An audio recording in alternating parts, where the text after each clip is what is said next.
Hello, and welcome to Keep the Channel Open, a podcast featuring conversations with artists, writers, and curators. My name is Mike Sakasagawa, and this is episode 79. Today's guest is Rachel Lyon. Hey there, folks. Happy New Year to everybody. Happy 2019. I hope that you all had a wonderful holiday season, however you celebrate. Before we get started, I just wanted to take a moment to say thank you to all of you out there in podcast land. 2018 was a year of growth for the show and for me personally. Nearly twice as many people listened to Keep the Channel Open last year than the year before, which is just amazing, and I'm really looking forward to what's yet to come this year. None of that would be possible without you, the one listening to this right now, and for that, I just want to say thank you. Now, this week I'm talking with writer Rachel Lyon. Rachel is the author of the novel Selfportrait with Boy, which was longlisted for the Center for Fiction's 2018 First Novel Prize. Her short stories have appeared in publications including the Iowa Review, Joyland, and Electric Literature's Recommended Reading. She's the co-founder of the monthly reading series Ditmas Lit in her native Brooklyn. She teaches for the Sackett Street Writers Workshop, Catapult, Slice, and elsewhere. In our conversation, Rachel and I talked about her debut novel, Selfportrait with Boy, which came out in February 2018, and I read it over the summer. The story centers around a young photographer named Lou Ryle, living in Brooklyn in the early 90s, who accidentally, while taking the titular self-portrait, captures the image of the young son of her neighbors outside her window, falling to his death. Writing for the LA Review of Books, Diana Wagman said about the book, lyrically written, emotionally complicated, and surprising in many ways, it is hard to put down. It explores what constitutes success and fame and art. A single chance occurrence creates something out of nothing and something out of no one, but at an enormous expense. Rachel Lyon has given us much to think about. And in its year-end list of the best fiction of 2018, Entropy magazine said, Self-Portrait with Boy is a provocative commentary about the emotional dues that must be paid on the road to success, a powerful exploration of the complex terrain of female friendship, and a brilliant debut from novelist Rachel Lyon. And in some exciting news, it was just recently announced that Self-Portrait with Boy has been picked up by Topic Studios to be made into a movie. Now, for me as a photographer, I often find that movies and books that have photographer characters in them are sort of difficult for me, usually because they do something inaccurate that pulls me out of the story. This one, though, not only felt very real to me in the details of the photography, but also in how the different artist characters think and interact. It's really stayed with me since I read it. I put some links in the show notes to where you can get your own copy, and I do recommend it. I've also put in links to Rachel's short story, Tripping Sunny Chaudhry, which we discussed in our conversation, and to Rachel's tiny letter, Writing Thinking Prompts. Also, coming up in 2019, Rachel has a number of workshops and classes that she will be teaching, which you can participate in. In February, Rachel will be teaching a one-day intensive workshop on novel structuring via Catapult. In June, she'll be teaching in the second week of the Martha's Vineyard Institute of Creative Writing. And throughout the year, she'll be teaching with the Sackett Street Writers Workshop. You can find links to all of those in the show notes. Since it's a new year and all, this is a great time to sign up and make a pledge to Keep the Channel Open's Patreon campaign. Your monthly donations are what keep the show going, and a pledge in any amount gets you early access to each episode, plus exclusive access to the show's bonus archive. This week for the bonus archive, Rachel Lyon is reading her story Jenny Jake, and that joins readings from past guests, including David Naiman, Nicole Chung, Franny Choi, and Ada Limon. Sign up today at patreon.com/sakeriver and support the show. Okay, so let's get going. As always, if you'd like to join in the conversation, you can use the hashtag ChannelOpenFiction on Twitter to share your thoughts about the episode. And now, here's my conversation with Rachel Lyon.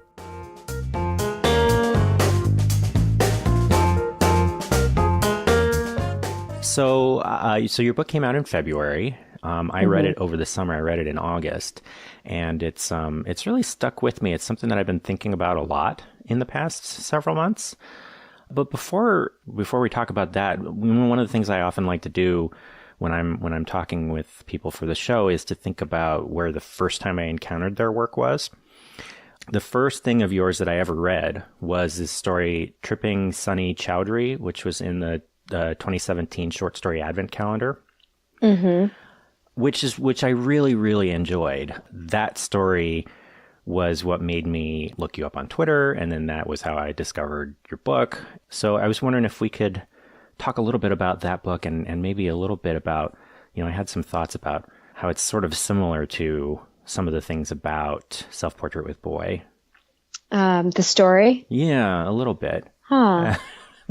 What are the similarities that you see between the story and the book? So this story, right, it's quite brief. I mean, you can read it in maybe 15 minutes, but it really, I feel like it packed a lot in. So it's the story of this woman who I'm not sure you ever actually learn her name in the story, but she's home for a holiday and revisiting some of her old haunts on the Jersey Shore, right? And the story sort of revolves around this anecdote that her ex-boyfriend tells about this time that he tripped this other student back in high school when they were all in high school, maybe 10 years before, something like that. One of the things that I was thinking about is sort of two things being sort of similar with Self-Portrait with Boy. And one is that there is a sense of, because both books sort of revolve around a story that's being told about a past time. And the other one is that both stories, to me, really seem like they are involved with how that central story is framed and how the different characters involved in it might want us to think about it as we're being told it. So I was wondering sort of what you might think about that. Yeah, that's really interesting. I never thought about that. They are both about the nature of storytelling. Yeah, and how we tell and retell our stories sometimes for our own benefits, sometimes for other people's benefits. Yeah. I think the thing that was haunting me with when I wrote Tripping Sunny Chowdhury was this idea that's sort of encapsulated, I think, in the last line. She goes home after this bonfire where she encounters her ex and hears him telling a story that she's heard 1,000 times. And her husband is asleep, her new husband, right, is asleep on the couch, and she sits with him and she sort of looks at him and goes he's mine. This is great.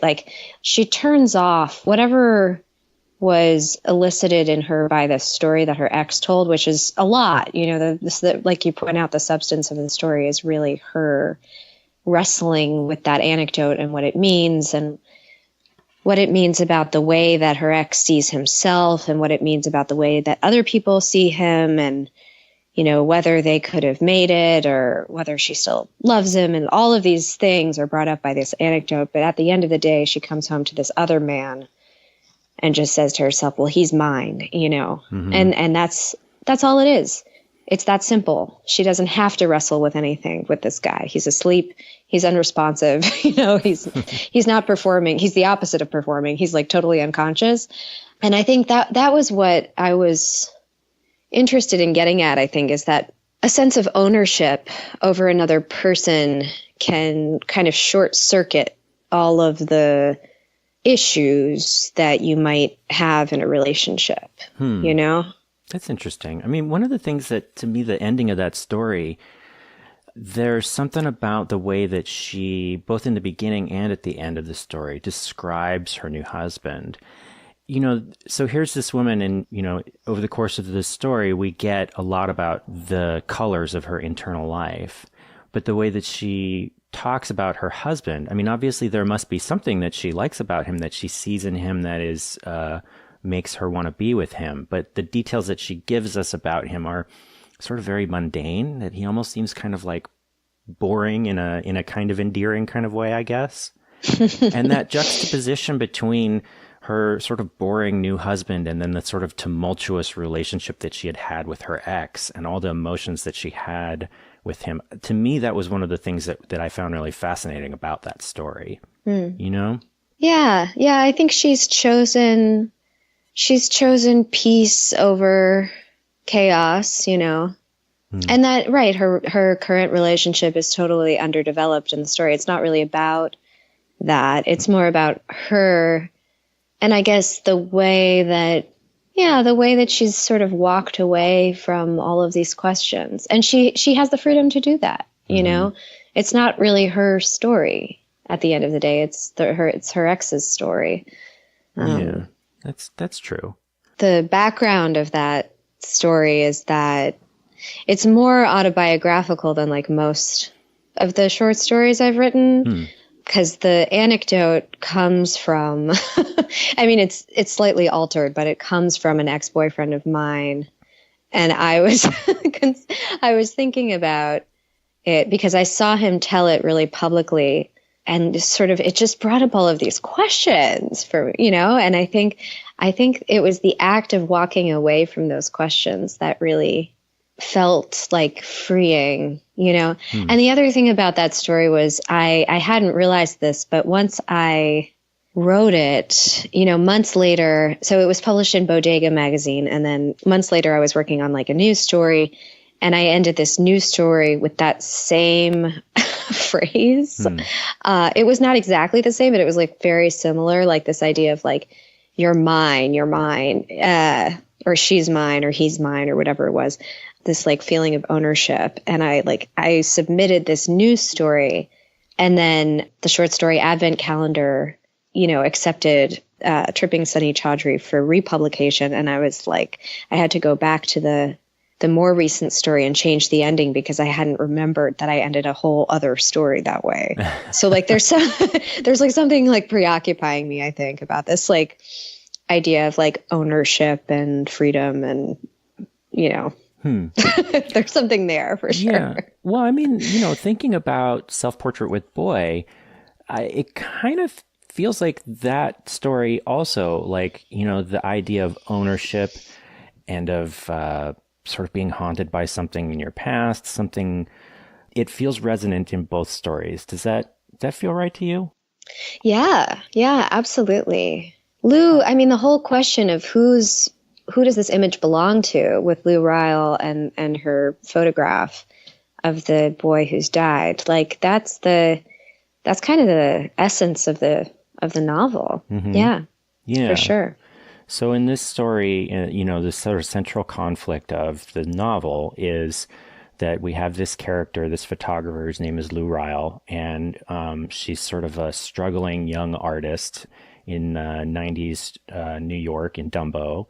And by happenstance, while she's taking a series of self-portraits, one of them happens to be in front of a window, and as she's taking it, the camera captures a young boy, the son of her neighbors, falling to his death. And then sort of the story revolves around all of what the picture is, what she does with it, and, you know, what the consequences of that are. You know, I hadn't thought about it in exactly these terms. What you're saying about how the question of the ownership of the photograph, of the image, of that moment of tragedy, who owns that? I mean, that's very explicit in the text of the novel. One of the things that I hadn't really considered, but it's interesting in sort of comparing it to this short story, is that, you know, the novel itself is told almost entirely as a flashback, you know, except for the very beginning and maybe like the last few sentences, the sort of prologue and the last few sentences. The whole rest of the book is a flashback, essentially, a really long flashback. And I guess, you know, one of the things that occurs to me now is that, like, it occurs to me to wonder who owns the story, you know, like who owns the story that is the novel. You know what I mean? Yeah. And again, you know, with the novel, this was based on an event that happened in a building, the building I grew up in, that my family lived in until I was 10. There was a young boy who fell from the roof of that building. And you could argue that, you know, I'm doing exactly what Lou Ryle is doing in another way, in another medium, by taking that story and using it for my own artistic purposes. I think the difference, well, one difference between the premise of the novel and the premise of the short story is that the protagonist of the novel is using this image for creative purposes. And the protagonist of the short story of Dripping Sunny Chaudhry is just kind of mulling things over, right? Mm-hmm. So it becomes a little bit of a different question, I think, when you add on the qualifier of like, if you're using it for an artistic purpose versus, just making it your own, or, you know what I mean? It's like, it's not just about ownership anymore. It's suddenly about material. Yeah. Yeah.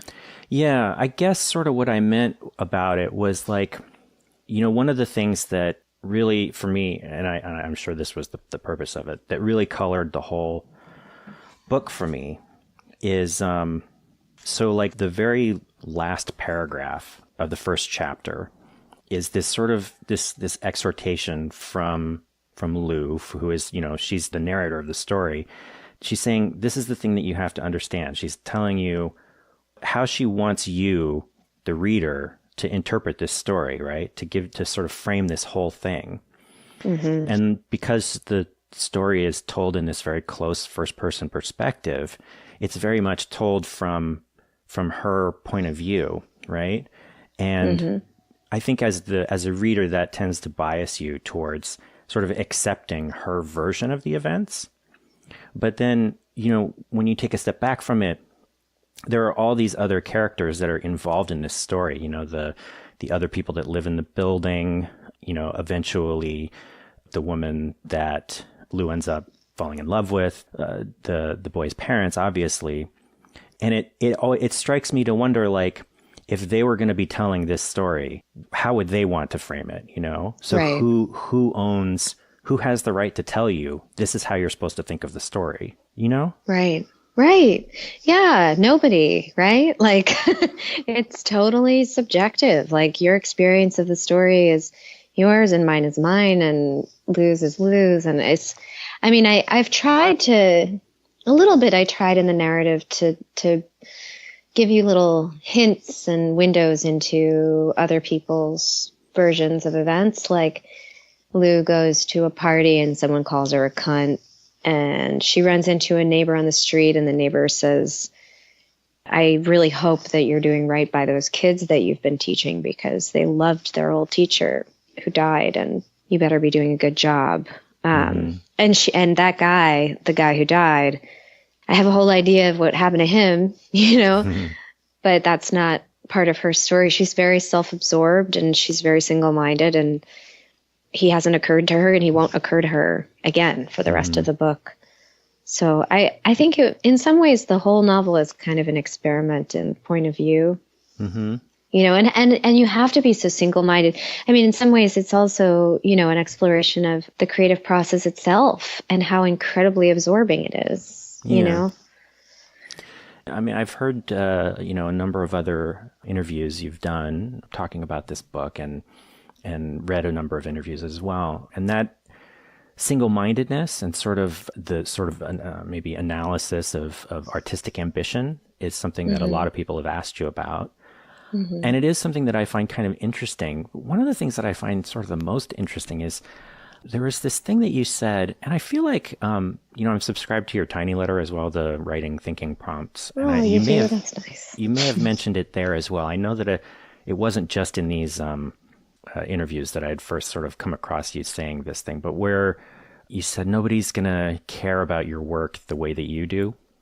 Mm-hmm. And then in one of these interviews, the one that you did with Bomb Magazine, mm-hmm. With Ryan Spencer. Yeah, you kind of took it another step farther and said that the world doesn't need more art. I found that a really provocative statement. And it's been on my mind a lot the last few days. It's something I was maybe hoping we could unpack that a little bit. Oh, wow.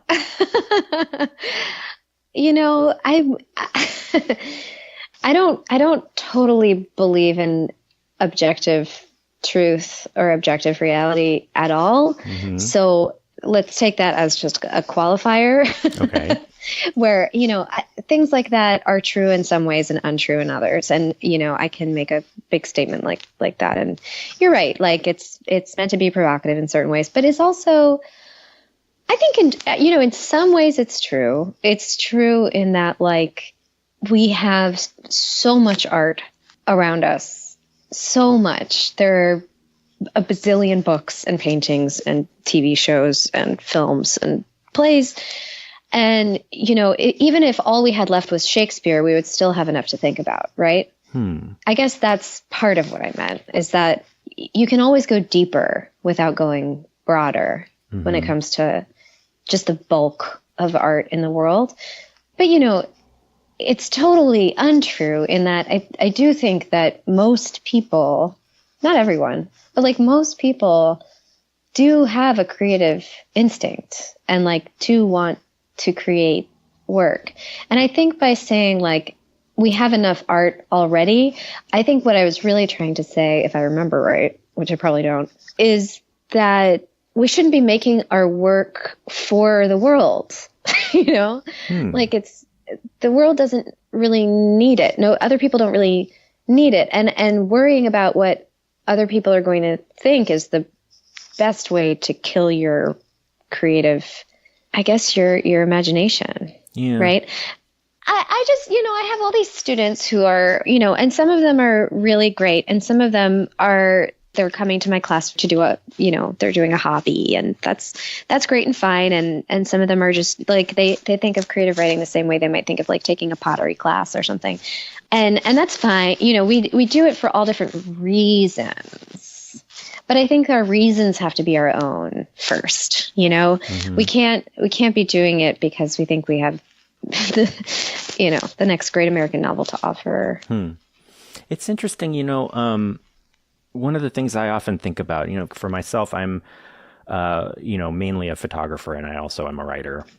But when I think about writing, there's this one line that often comes back to me, which is, it's from John Irving's The Hotel New Hampshire, where towards the end of the book, this character Lily, who's this sort of child prodigy writer, she's talking about this sort of artistic anxiety that she has that I have found is very common among a lot of people, where you don't really know how good your work is, and there's always a sort of anxiety about that kind of thing.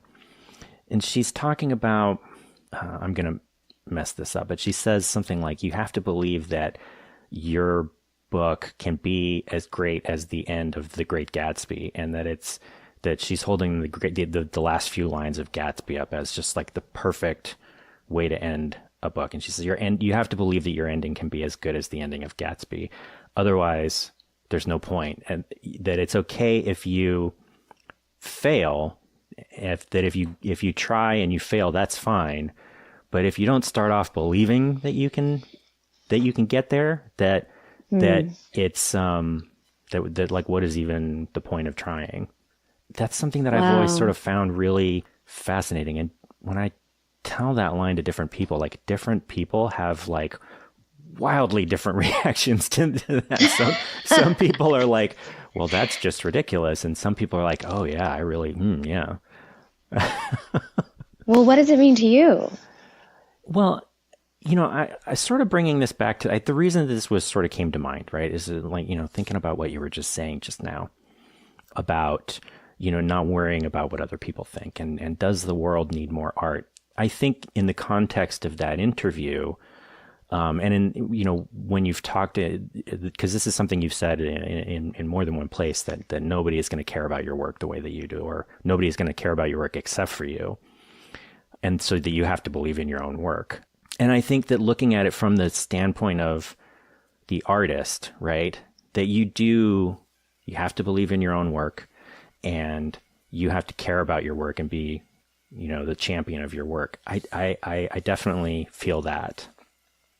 I guess sort of one of the things that I think about, in the context of does the world need more art is, I think that like you were saying, like, yeah, we could keep going back to like Shakespeare and Keats and whoever else, the sort of the great, dead white guy canon that we have.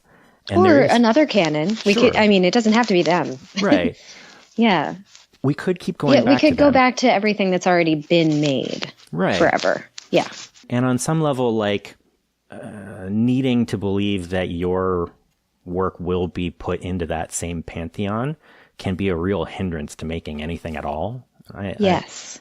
At the same time, like looked at from the other side, like as an audience member, I feel like it's a different equation entirely, because I as a reader really do need things that are from now, to sort of help me figure out now, not to say there aren't lessons I can't learn about my life and about the 21st century from Shakespeare, because there are, but I feel like there is something much more potent about contemporary work commenting on the contemporary moment, if that makes sense. And in that sense, I really do need it, It's really moving to hear you say that. And it's making me reflect on, where I was at when I was doing some of these interviews and things, like 6 or 8 months ago. Feels like a lot longer ago right now.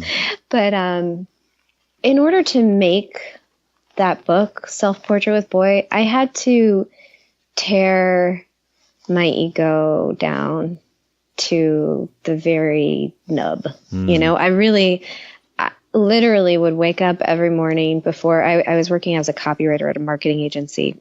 And every morning I'd get up at like 6 a.m. exhausted and ask myself, well, do you want to be a copywriter or do you want to be a novelist? And like begrudgingly, I'd be like, well, I want to be a novelist. And then begrudgingly, well, yeah, because I was tired and I was like, and I didn't believe in myself really. I was just kind of like, what am I doing? What if nobody ever reads this thing? And so I would do this like catechism, this like interrogation of myself, like every day, just like, well, does it matter? Like, what if nobody reads it? Do I still want to do it?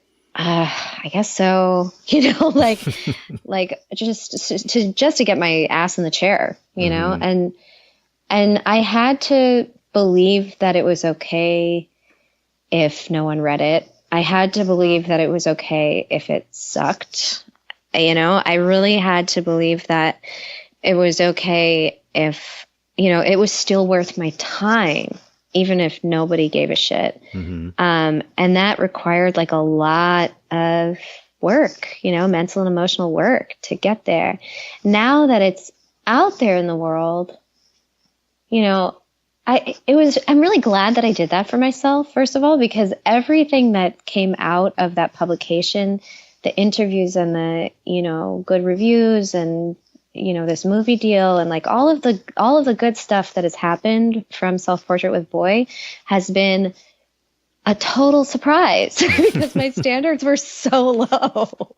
I really tore myself down enough that like literally everything was just an incredible gift, right? Yeah. I didn't expect anything that I got. So when I got it, I was really blown away. And that was like an incredible, experience. Now that I've gotten some of it, my ego's grown back a little bit and I'm like finding myself less and less, a little bit more entitled and a little bit more jealous and envious. And like, I'm just not in as grateful a place in general, as I was then. And I think my perspective is changing a little bit. So when I hear you say that you need contemporary work that's commenting on contemporary issues, like, I think that's true too, I agree with you. And I don't think that, I don't know that I can stand by what I said before, that the world doesn't need new art.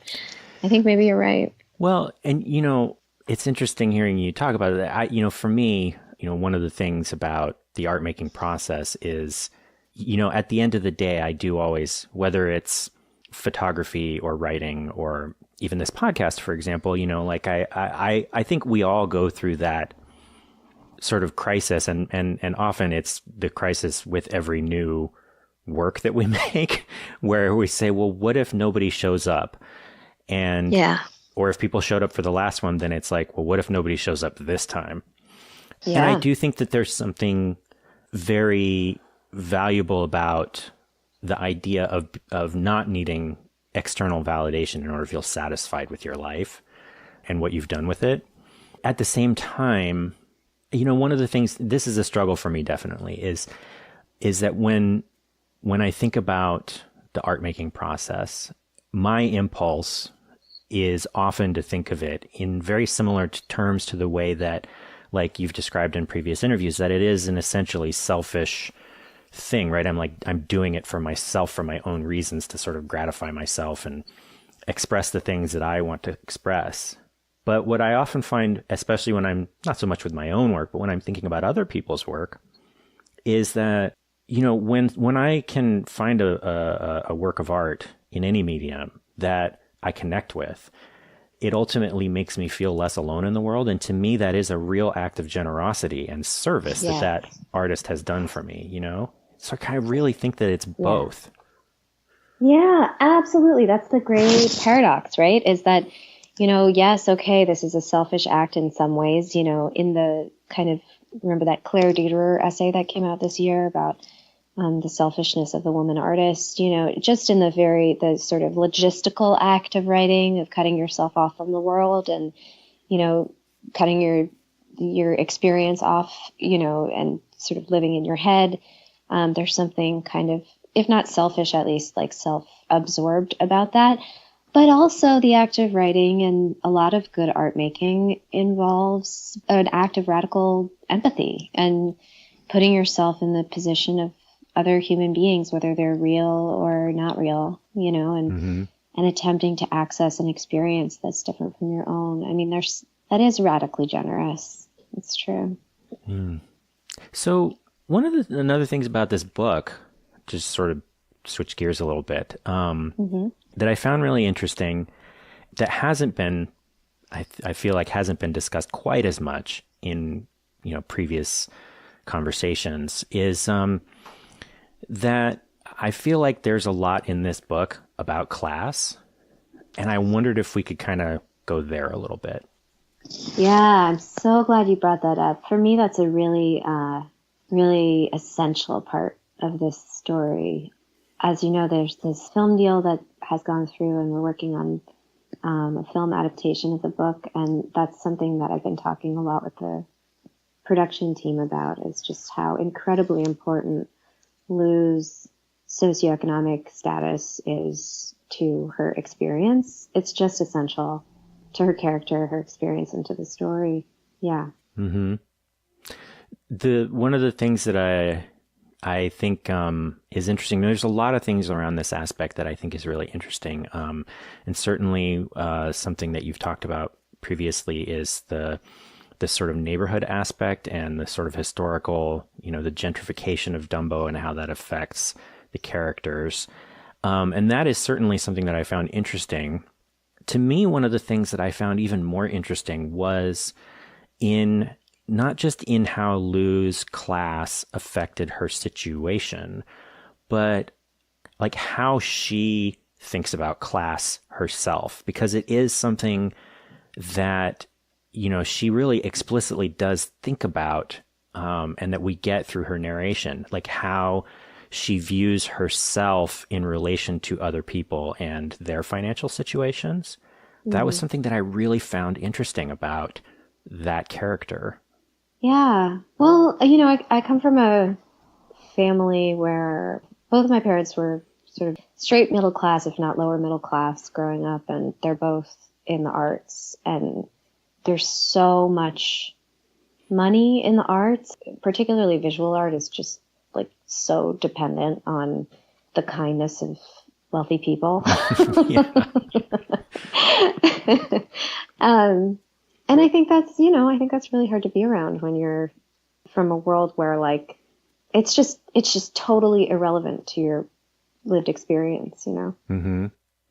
That's certainly like, as a photographer and with someone who has lots of photographer friends, like this is something that's very much all on a lot of our minds, especially now, what our relationship is to collectors, what our relationship is to wealth and money, and like, what are we making the work for? How accessible is our work to, is our work accessible to the people that we most desperately want to speak to?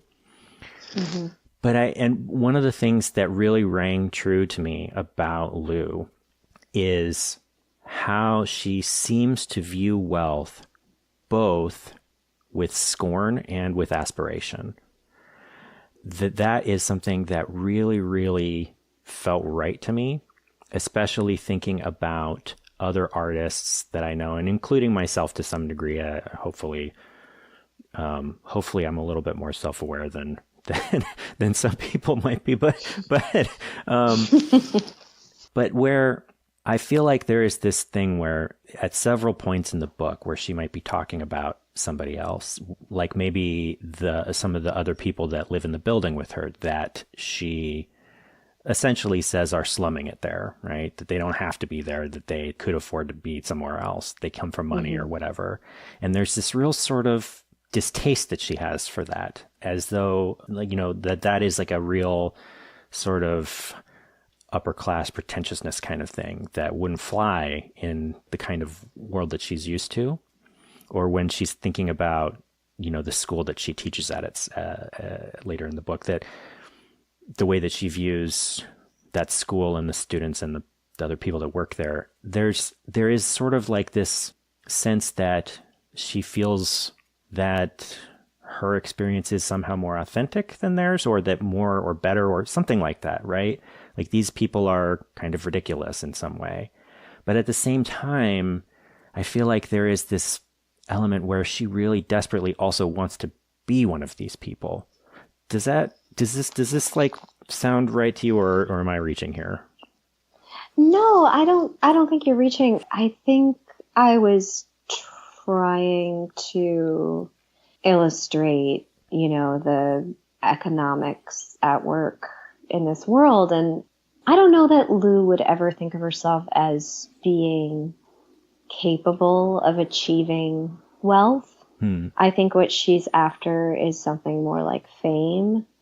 But ideally with fame comes some measure of wealth, not so much in, for most people in the arts, but, it can happen, right? So yeah, there's an aspirational element to it for her. And I think I also just was sort of trying to tease out my own relationships to these things. And like, New York is it's just awful. And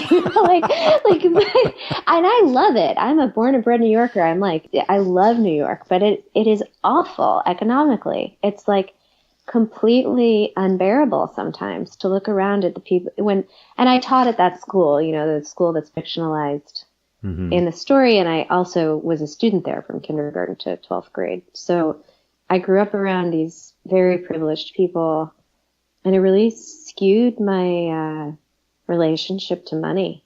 And I think it skewed a lot of people's relationships to money. And I think I just kind of wanted to show that it bothers me when I read a book that seems blind to the economics of the characters. I think a lot of fiction sort of tiptoes around the question of economics, and it's so essential to character, like what the character's economic status is. It probably determines our personality as much as, I don't know, how we look. Don't you think? Like these are two external factors that have like a huge effect on who we are. So in some ways I needed to just show the reader who she was. I also needed to show how much she had to lose if she lost. Like she has no safety net. This is a woman who comes to New York with no connections, no money, no family to fall back on, and so she's desperate. And I think that desperation, is pretty essential to the plot, and to her character. Yeah. Yeah, but, it's just absurd. Like, I was teaching at this school. I think I made less than $30,000 a year. I mean, it wasn't a completely full-time position, I don't think, but, and it's a great institution. Sure. But I wasn't making a livable wage. I was living in Queens, and I ended up having to break my lease. And these kids that I would walk into class, and they'd be just back from Turks and Caicos. They're 6 years old. They don't know how to read yet, but they just went snorkeling or saw the Mayan ruins, or, and I was just struggling to buy a sandwich. And I was so like fucked up about it, you know? It's really hard to feel like you're in charge of these little people and they have so much more than you have. I mean, I made more probably just in like Christmas gift cards than I did in like a month, you know, as presents from their parents, you know, really generous Christmas gifts from these people. And it's just it's so odd, you know, because also at the same time, they're so little and wonderful and smart and curious. And like, you have this like direct conduit to their little souls. And like, money shouldn't have anything to do with it, you know, but it does. It always does. Yeah. So, you know, especially in New York. Yeah. Well, and increasingly in a lot of other places too. Yeah. Yeah. Definitely. Well, there's like a million other things I could talk about this book, but why don't we take a quick little break and we'll come back and do the second segment. Okay.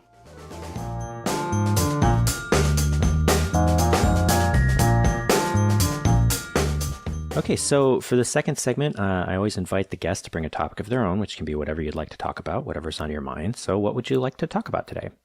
Well, so I've been working on this new novel, and one of the elements that's going to be a big part of it is alcoholism. So I sort of thought we would talk about alcoholism. Okay, that sounds like a real party.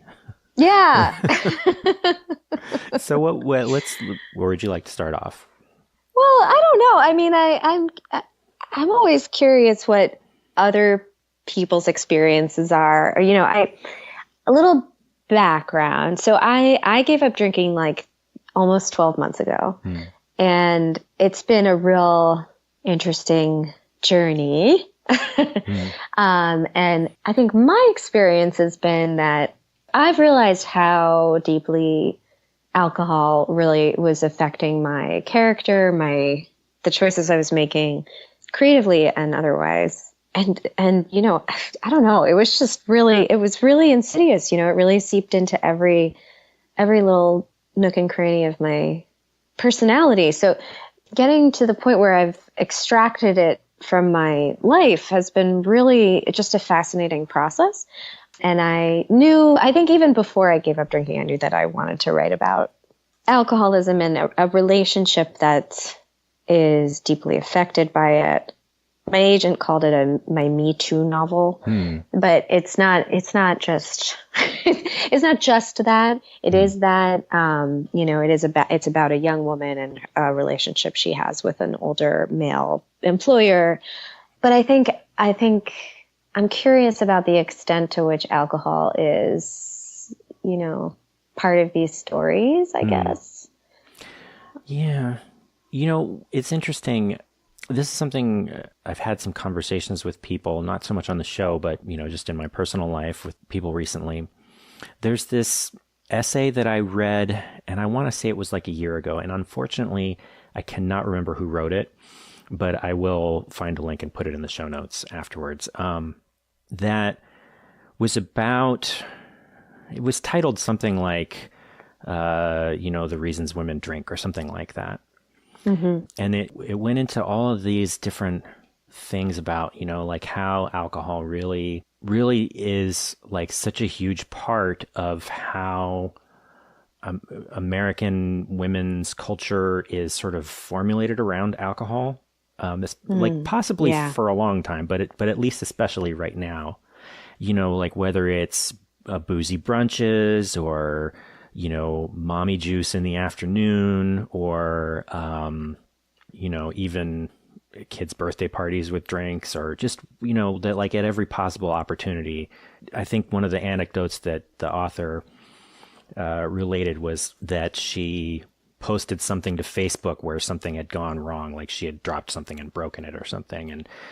And within the like 5 minutes, she had a whole bunch of responses from her women friends saying like, "Oh, is it wine time yet?" Or you need a glass of wine, or, you know, something like that.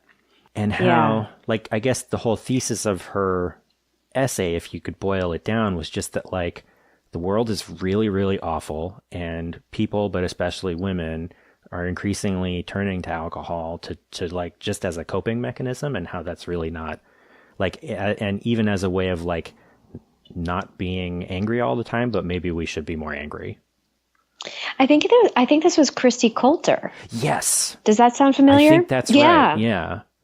She's awesome. And her new book of essays looks fantastic. I haven't gotten my hands on a copy of it yet, but I really, really like her. And that was a great essay. Yeah. Yeah. It really, I had to stop and think about it for a few minutes. Like I really had to sit with it. But because, honestly, and this is probably just like, my bias and privilege showing, but like at first it made me really uncomfortable. But the more I thought about it, the more I was like, this really, this makes a lot of sense. And I think that this is getting at something important. What made you uncomfortable about it? Well, I think that, honestly, the thing that made me uncomfortable, and that often makes me uncomfortable when I'm reading sort of cultural commentary pieces, is the way that it makes me, in whatever role I am, have to consider what my complicity is in the situation being as it is. And so in this case, obviously, like, so I'm a man, and so like, and a lot of the shittiness of the world right now has to do with how men are. And so there can be a discomfort in sitting with that, right? And in really looking at, well, am I a part of the problem here too? And like, if so, how have I been part of the problem? And if that's the case, then like, what ought to I do about that? Yeah. There's a discomfort there, but I think that it's an important discomfort, and it's one that we should be more open. And when I say we, I mean, especially men, but lots of different people in lots of different ways should be more open to the possibility of that discomfort. Mm-hmm. Yeah. Yeah. I mean, I think alcohol is so funny because it's a substance you turn to for comfort and to shut off, but it actually amplifies your feelings, right? like if you're happy, it makes you more euphoric. If you're sad, it makes you more miserable. If you're angry, it makes you lash out. So it's not like actually the sedative or like the analgesic, I guess, that we're looking for when we reach for it. So it's really funny that way. And it is so ubiquitous and in every like little corner of society, right? Like you don't drink at breakfast, but you do drink bottomless mimosas at brunch. Like you don't drink alone, but you can have a glass of wine after work, like you don't drink before the age of 21, but all the teenagers are, like boozy teenage parties are like a whole thing in the culture, right? Yeah. It's always 5 o'clock somewhere. Like there's like a exception to every rule, and the exceptions are kind of fun and like, exciting, like, but it really dulls your life. It really like erases nuance in a really like creepy way. Yeah. There is something that I guess feels kind of, sort of like a leftover from, I mean, I'm almost 40 years old now, so you'd think that I'd be past this, but I think there's something left over from being a younger person and seeing drinking as something still sort of transgressive and cool and, Yeah, it's interesting. I feel like I've heard so many former drinkers talk about like going to the bar alone and having their drink and, looking up into the mirror over the bar, this like in like a beautifully lit bar as like other patrons are like trickling in, and that sense of like, oh, look at me, I'm cool, I'm drinking alone. And how looking back at that after quitting, you're kind of like, oh, that's a little pathetic. Yeah. But like, yeah, of course, while you're doing it, it's like, ooh, it's tempting. It's glamorous. You feel glamorous. That is something, like so many of the narratives around alcohol that we have in art and pop culture are something that really do glamorize it. Even narratives that, like, I'm thinking about that Nicolas Cage movie, The Leaving Las Vegas. Where, yes. Right. Like, I mean, this is like a portrait of an alcoholic, and he eventually drinks himself to death. And it is like gross in a lot of Yeah. the depictions of it. But at the same time, there's something about the fact that we're telling this story and the way that we're telling this story I do feel like there's a way that in this suffering and in this pain, that this story is somehow more authentic and more real and more noble than just a story about people being happy, or whatever. Yes. Yes. Right. There's this like feeling, this like myth that you're going to get to a truer truth if you get to it drunk. Yeah. Like at the bottom of the bottle is truth, right? Yeah. The more you drink, the closer you get to it. But then you do all kinds of insane shit when you're drunk. That's like, like definitely not true. It's not the true you, right? It really does alter your behavior and your persona. Yeah. And that's something like, with the holidays, Thanksgiving just behind us, Christmas just ahead of us. And I know a lot of people on my Facebook feed, for example, or on Twitter have expressed this sort of anxiety about having to be around their family and about, I think I'm going to really need at least a few glasses of wine in me to get through Thanksgiving or to get through that evening. I remember my wife and I were talking about that phenomenon, that sort of comment, and how for us, like, there are family members that it might be we might have some anxiety about having to face. But for us, it's more like, gosh, if I get drunk, I'm probably going to end up getting in a big fight. I'm not going to be able to keep it in. Yeah, no, it's true. Like, what do you think? You think it's going to help you to have a few glasses of wine around the people that you have trouble with? Like, I don't know. I think that's a lie that the inebriated version of yourself likes to tell you. Yeah. I went through my first sober Thanksgiving this year, and it was great. It was such a good time. I have to, like, I've gone to the same Thanksgiving, not every single year, but like, every other year or so since I was in high school. It's hosted by my best friend from growing up. Her parents host it. This year I didn't have any wine, and I had the occasion to sort of like, I actually asked this girl that I've known for years, like, how her mom's doing, and her mom has cancer. And it was a really meaningful little moment, and I wouldn't have done that if I was busy drinking and freaking out about what the dynamics might be like, Yeah.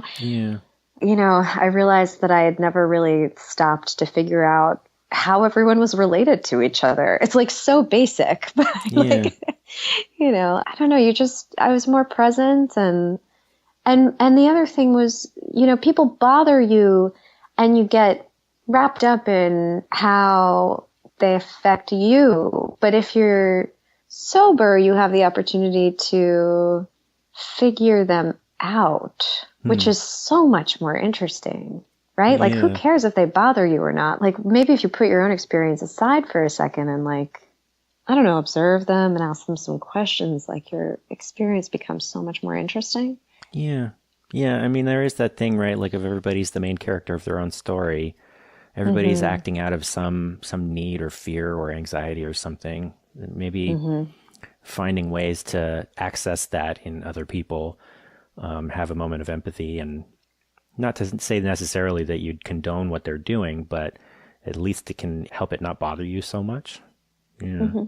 And I think too, this is something that I'm always sort of harping on. I'm sure I've said it on the show more than once, but that, like, on some level, I feel like a lot of what's wrong with the world comes about because of this sort of societal inability, this collective inability to be uncomfortable ever to any degree, Yeah. And that if you're not willing to be uncomfortable sometimes, that you cannot actually even admit that there are problems, let alone try to solve them.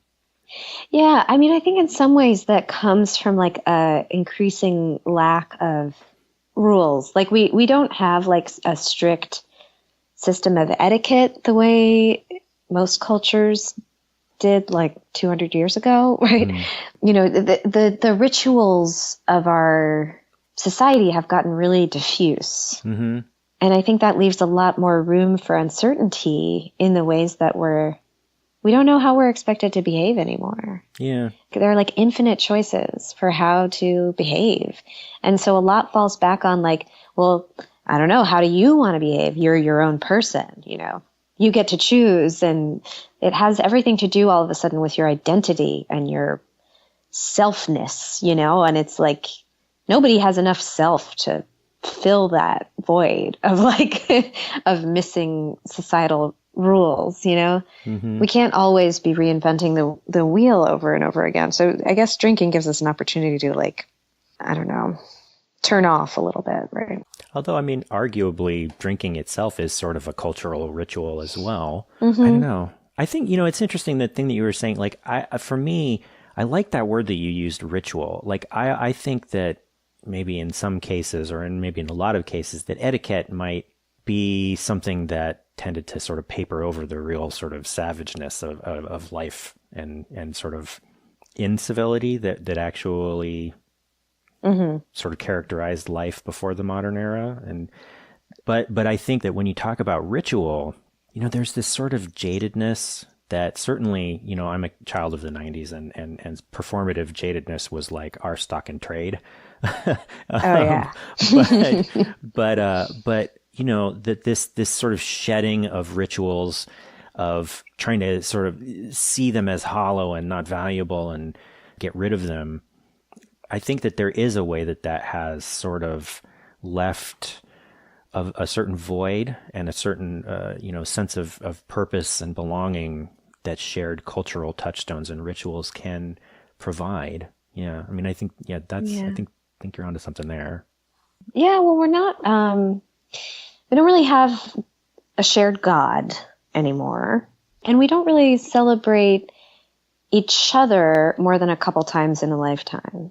Right. And one of them's when you're dead. So you've got your wedding and your funeral. And if you're part of a religion that does a sort of a birth ceremony, then you've got that. Maybe you do like a sweet 16 or a quinceañera or a bar mitzvah when you're a teenager. But like that leaves a lot of decades without any life, life cycle events. Mm-hmm.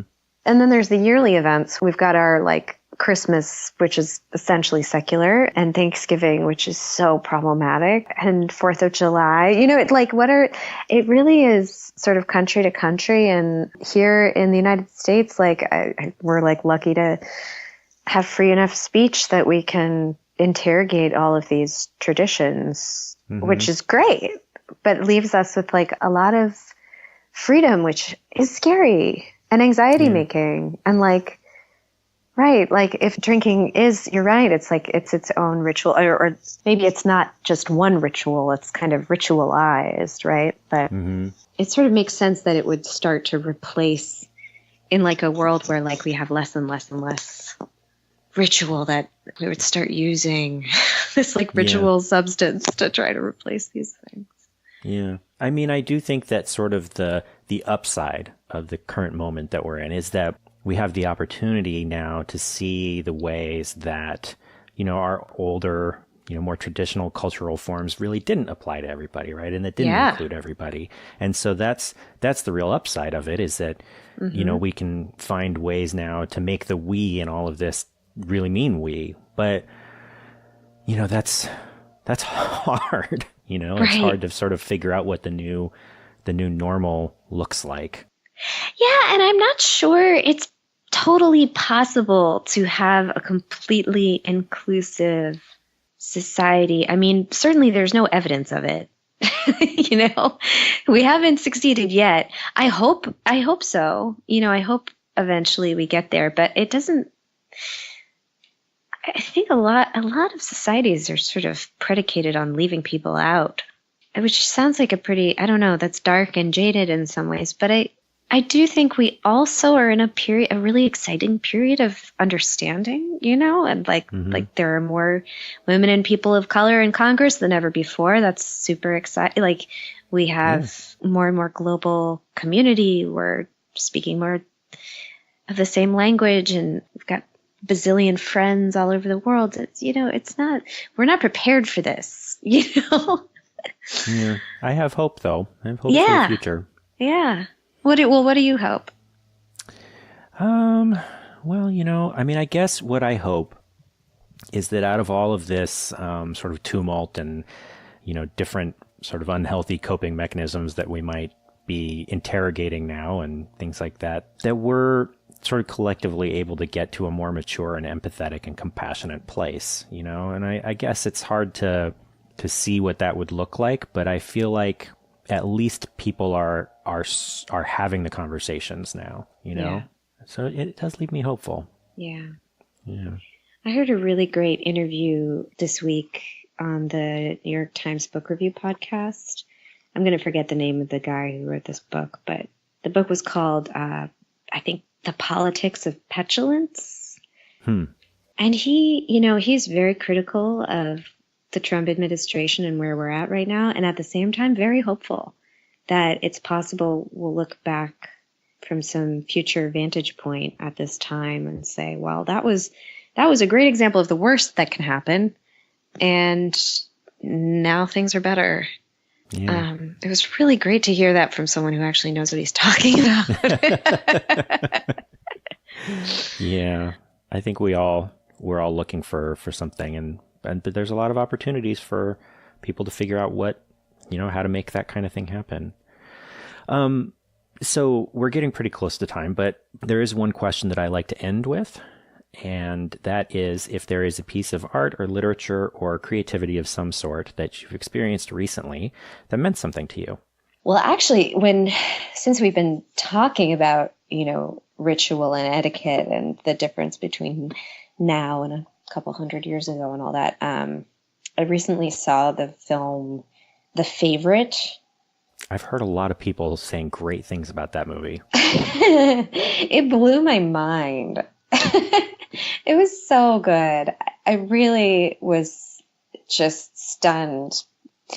I think it was this great combination of completely irreverent and really, really dark. I did walk away wondering how accurate some of the details were. Like the Queen has, so it's set in, I guess, England. I'm using a vague word on purpose. I don't think it's somewhere in England in like the 1700s, I would guess, maybe 1600s. And this queen has like boils and like open wounds all over her legs. It's really just gruesome and disgusting and kind of sexy and wonderful, and they play like these bizarre games, and it was just really like a beautiful movie and also really disturbing. It really stuck with me. Yeah. All right. Well, great. Thank you for that, and thank you so much for talking with me. I really appreciate it. Yeah, thanks for taking the time. It's such a pleasure.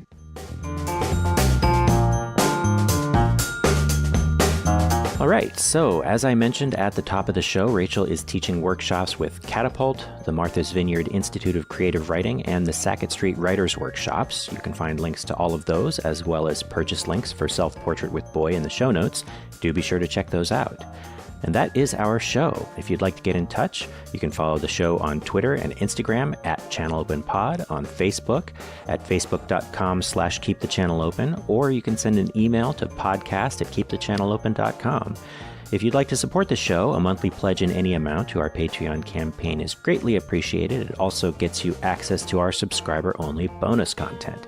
You can find that at patreon.com/sakeriver. That's sake like the drink and river like river. And please leave a rating and review on Apple Podcasts or wherever you get your podcasts. That does help new listeners find the show. Our theme music is by Poddington Bear. You can find more of his music available for licensing at soundofpicture.com. We'll be back on January 16th with a conversation with photographer Jerry Takigawa, so be sure to come back for that. And until then, remember, keep the channel open.